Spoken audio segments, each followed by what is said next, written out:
اسی ماحول نے ادنا کو اعلیٰ کر دیا دیکھو۔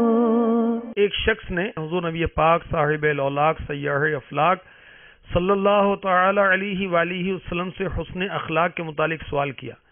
آپ صلی اللہ تعالی علیہ وسلم نے یہ آیت مبارکات تلاوت فرمائی۔ پارہ 9 سورہ اعراف کی آیت نمبر 199۔ خذ العفو وأمر بالعرف وأعرض عن الجاہلین۔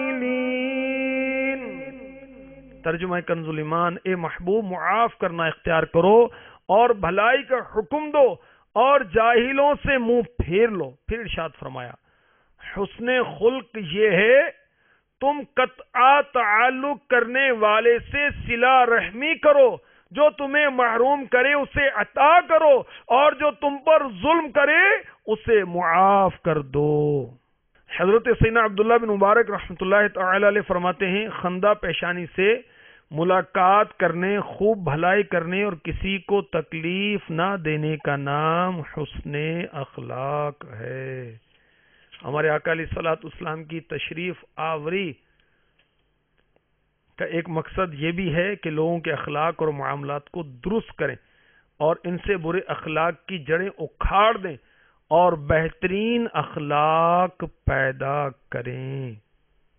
اللہ تعالیٰ آپ کے میرے اخلاق اچھے کر دے۔ ام المؤمنین حضرت سیداتنا عائشہ صدیقہ رضی اللہ تعالی عنہ سے روایت حضور پاک صاحب الاولاق سیاح افلاق صلی اللہ تعالی علیہ وسلم نے فرمایا کامل ترین مومن وہ ہے جس کے اخلاق سب سے بہتر ہوں اور جو اپنے گھر والوں پر سب سے زیادہ نرمی کرنے والا ہو۔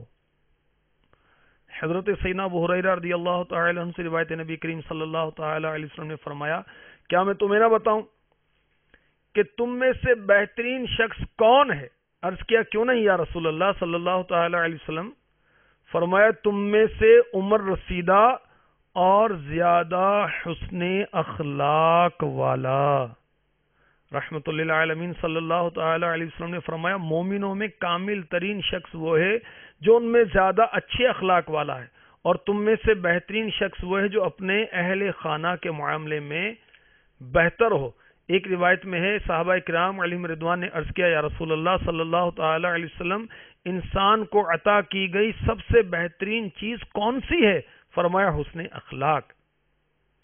حضرت سیدنا جابر بن سمرہ رضی اللہ تعالی عنہما فرماتے ہیں کہ نور کے پیکر نبیوں کے سرور دو جہاں کے تاجور سلطان بحر و بر صلی اللہ تعالی علیہ وسلم کے ساتھ ایک ایسی مجلس میں بیٹھا ہوا تھا جس میں حضرت سیدنا سمرہ اور حضرت سیدنا ابو امامہ رضی اللہ عنہما بھی شریک تھے۔ میرے آقا علیہ الصلوۃ والسلام نے فرمایا کہ بے شک بد اخلاقی اور بد کلامی اسلام میں سے نہیں، اور بے شک لوگوں میں اسلام کے اعتبار سے سب سے اچھا وہ ہے جو ان میں زیادہ اچھے اخلاق والا ہے۔ ایک شخص نے عرض کیا ہے رسول اللہ صلی اللہ تعالی علیہ وسلم کون سی نماز افضل ہے؟ فرمایا جس میں طویل قیام کیا جائے۔ پوچھا کون سا صدقہ افضل ہے؟ فرمایا وہ جو کوئی تنگ دست اپنی طاقت کے مطابق کرے۔ عرض کیا کامل مومن کون ہے؟ فرمایا بہترین اخلاق والا ہو۔ میرے اخلاق اچھے ہوں، میرے سب کام اچھے ہوں، بنا دو تم پابند سنت یا رسول اللہ۔ جناب صادق امین صلی اللہ تعالی علیہ وسلم نے فرمایا مومن کی فیاضی اس کا دین ہے، اس کی مروت اس کی عقل ہے، اس کی شرافت اس کا اخلاق ہے۔ فرمایا اے ابو ذر رضی اللہ تعالی عنہ تدبیر سے بڑھ کر کوئی عقل نہیں، گناہ سے باز رہنے سے بڑھ کر کوئی تقوی نہیں، حسن اخلاق سے بڑھ کر کوئی شرافت نہیں۔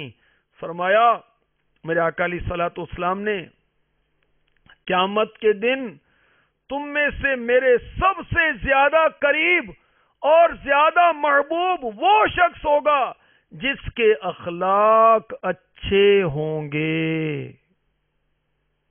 ارشاد فرمایا بے شک تم میں سے مجھے سب سے زیادہ محبوب اور آخرت میں میرے سب سے زیادہ قریب وہ شخص ہوگا جو تم میں بہترین اخلاق والا ہو، اور تم میں سے مجھے سب سے زیادہ ناپسند اور آخرت میں مجھ سے دور وہ شخص ہوگا جو تم میں بدترین اخلاق والا ہوگا۔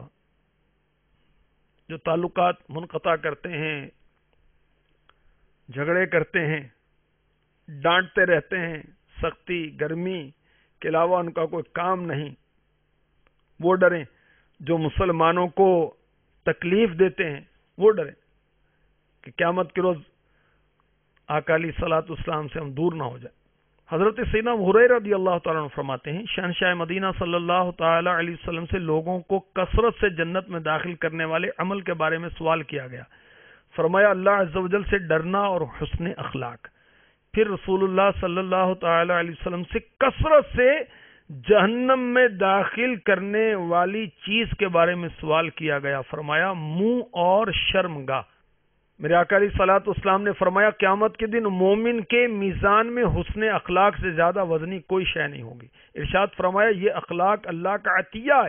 اللہ عز و جل جس کے ساتھ بھلائی کا ارادہ فرماتا ہے اسے اچھے اخلاق عطا فرماتا ہے، اور جس کے ساتھ برائی کا ارادہ فرماتا ہے اسے برے اخلاق دے دیتا ہے۔ ارشاد فرمایا اچھے اخلاق گناہ کو اس طرح پگھلا دیتے ہیں جس طرح پانی برف کو پگھلا دیتا ہے، اور برے اخلاق عمل کو ایسے خراب کرتے ہیں جیسے سرکہ شہد کو خراب کر دیتا ہے۔